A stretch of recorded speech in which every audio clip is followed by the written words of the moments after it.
হে বন্ধুগণ, নারী শক্তিকে সর্বোপরি মানা হয়েছে। শুধু এটাই নয়, নারী চরিত্রে এতটাই বল থাকে যে এর সামনে দেবতাগণ ও নতমস্তক হতে বাধ্য হয়।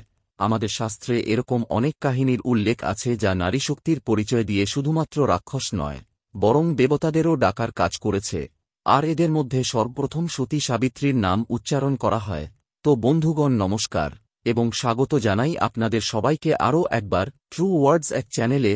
আজকে আমি এই ভিডিওতে সেই নারী শক্তির ব্যাপারে কথা বলবো যিনি দেবতাদের থেকেও জিতে যান। বন্ধুগণ, মহাভারত এমন একটি ধর্মগ্রন্থ যা থেকে আমাদের অনেক পৌরাণিক চরিত্র সম্পর্কে ধারণা মেলে। এরকম একটি কাহিনী হল সাবিত্রী এবং সত্যবানের, যার সর্বপ্রথম বর্ণনা মহাভারতে করা হয়েছে। তো বন্ধুরা, এটা সেই সময়ের কথা যখন যুধিষ্ঠির মার্কণ্ডে মুনিকে জিজ্ঞেস করেন, দ্রৌপদীর সমতুল্য কোনো পবিত্র নারী কি হতে পারে, যে রাজগৃহে জন্মগ্রহণ করেও পতি ধর্ম নেভানোর জন্যে জঙ্গলে জঙ্গলে ভ্রাম্যমাণ। যুধিষ্ঠিরের প্রশ্নের জবাবে মুনি বলেন, দ্রৌপদীর আগে সাবিত্রী নামে একজন স্ত্রী ছিলেন, যিনি অনেক কঠিন পতিব্রত ধর্ম পালন করেছেন। শুধু তাই নয়, ওনার কাছে দেবতারাও হার মানেন। যুধিষ্ঠিরকে সাবিত্রী এবং সত্যবানের কথা শোনানোর সময় মুনি বলেন, মদ্রদেশে অশ্বপতি নামে এক মহান ধার্মিক রাজা ছিলেন, যার মেয়ের নাম ছিল সাবিত্রী। সাবিত্রী যখন বিবাহযোগ্য হল, মহারাজ তখন মেয়ের বিবাহ নিয়ে খুব চিন্তায় পড়ে গেছিলেন। তিনি সাবিত্রীকে তাড়াতাড়ি বিয়ে দিতে চেয়েছিলেন। মহারাজা সাবিত্রীর কাছে গিয়ে বললেন, পুত্রী, তুমি এখন বিবাহযোগ্য হয়েছ, সুতরাং তুমি নিজেই নিজের বর পছন্দ করে তার সাথে বিবাহ করো। তিনি সাবিত্রীকে বলেন, ধর্মশাস্ত্র অনুসারে বিবাহযোগ্য হবার পর যে পিতা কন্যাদান করেন না, সেই পিতা নিন্দনীয়। এটা শুনে সাবিত্রী চিন্তিত হয়ে যান এবং শীঘ্রই বর খোঁজার জন্যে রাজ্যের এক তপোবনে চলে যান। কিছুদিন ধরে বরের খোঁজ করতে থাকে। একদিন মদ্ররাজ অশ্বপতি নিজের সভাতে বসা দেবর্ষির সঙ্গে কথা বলছিলেন। তখন রাজার সভায় দেবর্ষি নারদ এসে হাজির হন। নারদ যখন রাজকুমারীর বিষয় জিজ্ঞেস করেন, মহারাজ বলেন যে সে নিজের বরের খোঁজ করতে গেছে। নারদ এবং মহারাজ কথা বলার সময়ই হঠাৎ সাবিত্রী সেখানে এসে উপস্থিত হন। সাবিত্রী এলে মহারাজ তাঁকে বর পছন্দ করার বিষয়ে প্রশ্ন করলে সাবিত্রী তার পিতাকে বলেন, তিনি এই বছর রাজার ছেলে যে জঙ্গলে লালিত পালিত হয়েছেন তাঁকে স্বামী রূপে স্বীকার করেছেন এবং ওনার নাম সত্যবান।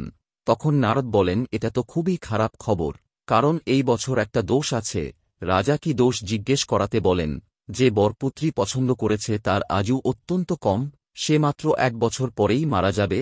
এই কথা শোনার পর সাবিত্রী ভরা সভাতে বলেন, আমি আমার বর পছন্দ নিয়েছি, এখন আমি শুধু তাকেই বিবাহ করব, কৃপা করে আমার কন্যাদান করুন পিতা।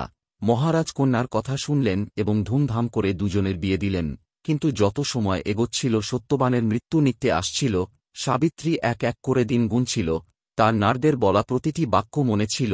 যখন সাবিত্রী দেখল সত্যবানের মৃত্যুর আর মাত্র 4 দিন বাকি আছে, সে 3 দিনের একটা ব্রত আরম্ভ করল।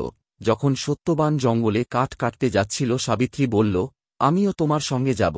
কিন্তু সত্যবান বলল, তুমি ব্রতের কারণে অনেক কমজোর আছো, জঙ্গলের রাস্তা কঠিন এবং বিপজ্জনক, তাই তুমি এখানেই থাকো।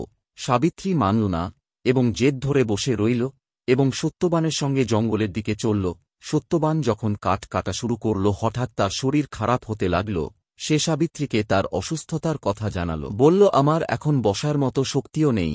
তখন সাবিত্রী সত্যবানের মাথা নিজের কোলে রাখল এবং নারদের বলা কথা মনে করে দিন আর সময়ের বিচার করতে লাগল। ঠিক এই সময়ই সাবিত্রী একজন ভয়ানক পুরুষ দেখল, যার হাতে পাশ ছিল। তিনি যমরাজ ছিলেন, যে সত্যবানকে নিতে এসেছিল। যমরাজ সাবিত্রীকে বললেন, তুই পতিব্রতা স্ত্রী, তাই ওকে আমি সম্ভাষণ করে নিয়ে যাব। কিন্তু সাবিত্রী বলল, আপনি কে?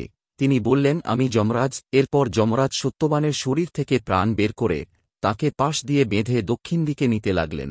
এটা দেখে সাবিত্রী বললেন, হে দেব, আমার স্বামীকে যেখানে নিয়ে যাওয়া হবে আমিও সেখানেই যাব। তখন যমরাজ তাঁকে বুঝিয়ে বললেন, আমি তোমার প্রাণ নিতে আসিনি, তুমি অন্য যে কোনো বর প্রার্থনা করো। তখন সাবিত্রী বর হিসেবে শ্বশুরমশাইয়ের চোখ চেয়ে নিলেন। যমরাজ তথাস্তু বললেন, কিন্তু সে এর পরেও যমরাজের পেছনে চলতে লাগলেন। আবার যমরাজ তাঁকে বোঝালেন এবং বর চাইতে বললেন। সাবিত্রী বললেন তার শ্বশুর যেন তার রাজ্য ফিরে পান। এরপর তৃতীয় বর চাইলেন যে আমার পিতার কোনো পুত্র নেই, তার সৎপুত্র হোক। যমরাজ বললেন, সাবিত্রী, তুমি ফিরে যাও অথবা আমার কাছে অন্য কোনো বর প্রার্থনা করো। তখন সাবিত্রী বললেন, আমার সত্যবানের থেকে 100 যশস্বী পুত্র চাই। যমরাজ তথাস্তু বলে দিলেন এবং সত্যবানের শরীর নিয়ে এগিয়ে যেতে লাগলেন। সাবিত্রী তবুও হার মানলেন না। যমরাজ তাঁকে বারবার ফিরে যেতে বললেন। সাবিত্রী বললেন, আমি কি করে ফিরে যাব? আপনিই তো আমাকে সত্যবানের 100 পুত্রের জননী হবার বর দিয়েছেন। অবশেষে সাবিত্রীর দৃঢ় সংকল্পের কাছে যমরাজ হার মানলেন এবং সত্যবানকে পুনরুজ্জীবিত করলেন। এরপর সাবিত্রী সত্যবানের শবদেহের কাছে পৌঁছলেন। কিছুক্ষণ পরেই তার দেহে চেতনা ফিরে এল। তো বন্ধুরা, এই ছিল আজকের সাবিত্রীর কাহিনী, যার শক্তির কাছে দেবতাও হার মানেন এবং তার স্বামীকে জীবিত করেন। আজকের ভিডিও এটুকুই। ভিডিও ভালো লাগলে লাইক শেয়ার অবশ্যই করুন।